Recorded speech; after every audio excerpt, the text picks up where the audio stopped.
Best কোনটা ছিল?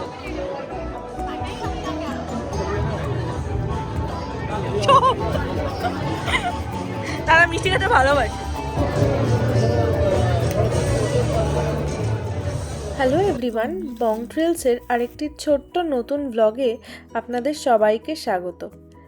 আজকের দিনটা 11ই জানুয়ারি আর আমরা চলে এসেছি ইউএসএ অনুষ্ঠিত একটি পিঠেপুলির উৎসবে। আসলে এই পিঠেপুলির উৎসবটা আয়োজন করেছিল একটি বাঙালি অ্যাসোসিয়েশন ইউব্যাক নামের।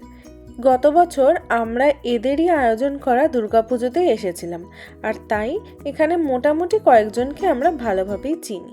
আপনি যেখানেই থাকুন না কেন, আমাদের বাংলা সংস্কৃতি যেন সব জায়গায় ছড়িয়ে আছে। আর এই জানুয়ারি মাসের শীতের মধ্যে এমন বাঙালি ফ্লেভার আর মিষ্টির গন্ধ এক কথায় যেন দারুণ অনুভূতি। সবাই শুধু পিঠে খাবেন না, এদিকে ঝালমুড়ি, ফুচকা, চা, বিস্কুট আছে। ওরা অভিযোগ করছে যে ওদের থেকে কেউ তাকাচ্ছে না। একটু এসে ওদেরও ঝালমুড়ি, এই পিঠেপুলির মিষ্টি ভাবটাকে ব্যালেন্স করার জন্যই যেন রাখা হয়েছিল ফুচকা আর ঝালমুড়ি কাউন্টারটা। এই অ্যাসোসিয়েশনের মেম্বাররাই কিন্তু পিঠেপুলি বা ফুচকা ঝালমুড়ির সবকটা স্টলই কিন্তু দিয়েছিল। যতই পিঠেপুলি থাক না কেন, আমি তো আর ফুচকার লোভটা সামলাতে পারলাম না, তাই প্রথমেই গিয়ে হাজির হলাম ফুচকার কাউন্টারে।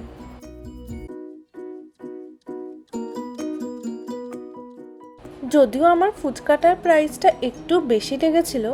এক প্লেটে ছিল 4টে ফুচকা, আর যেটার প্রাইস নিয়েছিল $4 মতন। কিন্তু অন্য কেউ ফুচকা বানিয়ে দিচ্ছে আর আপনি টপাটপ মুখে পুড়ে নিচ্ছেন, এটার আনন্দটাই আলাদা। কারণ বিদেশে যাই খেতে ইচ্ছা করুক না কেন, নিজেকে বানিয়ে নিতে হবে। তাই এখানে রেডিমেড ফুচকা পেয়ে কিন্তু বেশ ভালোই লেগেছিল।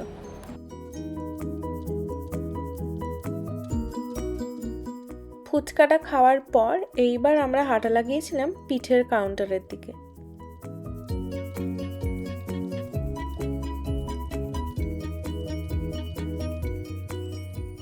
আজকে এই পিঠেপুলির উৎসবে কিন্তু বেশ অনেক ধরনের পিঠেই ছিল, যেমন ধরুন এই ভাপা পিঠে, দুধ পুলি, পাটিসাপটা বা গোকুল পিঠে।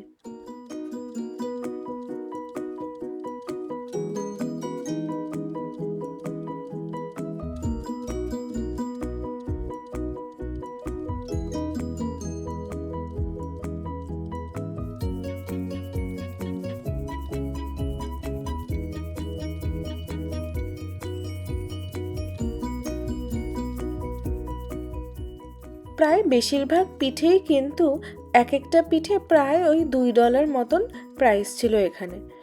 ওদের আবার একটা কম্বো প্যাকও ছিল। যদি আপনি সব রকম পিঠেই চেখে দেখতে চান, তাহলে আপনি এই কম্বো প্যাকটা নিতেই পারেন, যেটার দাম পড়বে প্রায় ধরুন $14 মতন।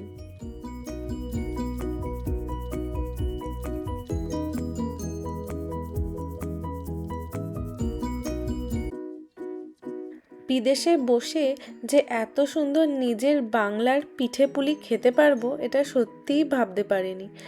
আর পিঠেটা তো শুধু আর খাবার নয়, এটা যেন আমাদের রুটস আর আমাদের কালচার।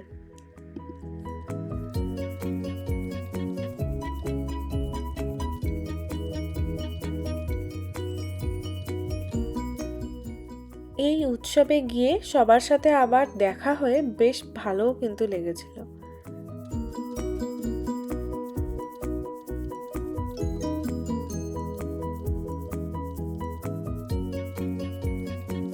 ওই টাকা কেমন লাগলো পিঠে? বেস্ট কোনটা ছিল? দাদা, তোমাদের বেস্ট কোনটা ছিল? মিষ্টি আলু। আর দাদা?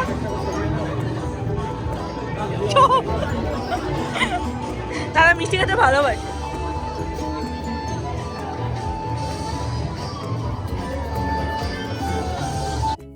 আমরা কিন্তু আর কম্বো প্যাকের দিকে যাইনি। আমরা আমাদের দুটো চেনা জানা পিঠেই নিয়েছিলাম, যেমন পাটিসাপটা আর দুধ পুলি।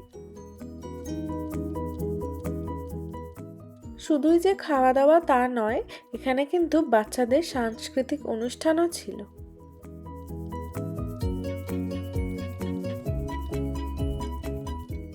আগের দিন পিঠেপুলির উৎসব থেকে ঘুরে এসে আমাদেরও ইচ্ছা জেগেছিল যে আমরা বাড়িতে একটু পিঠে বানাবো।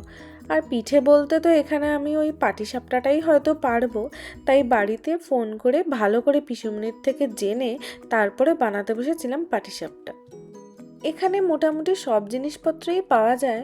আমি কেনা নারকেল আর গুড়ের পাউডার নিয়ে এসেছিলাম।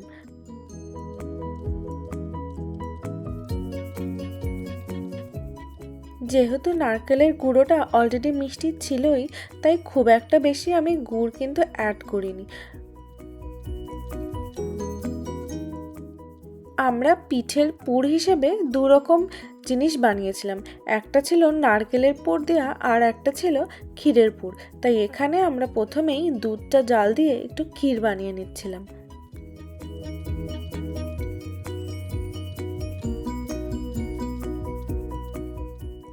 এইবার এখানে আমাদের পাটিসাপটার মোটামুটি প্রিপারেশনস কমপ্লিট।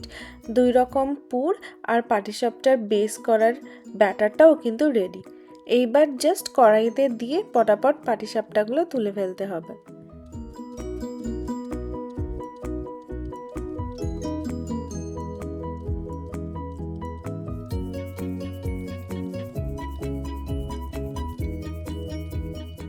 বেশ এক্সপেরিমেন্ট করতে করতে কিন্তু পাটিসাপটাগুলো মোটামুটি খারাপ ওঠেনি।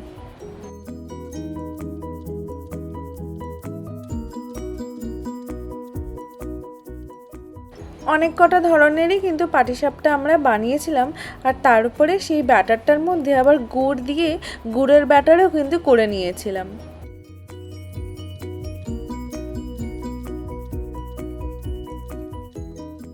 এই ছিল আমাদের একটা কাঁচা পাকা হাতে বানানো পাটিসাপটার ছোট্ট ভ্লগ।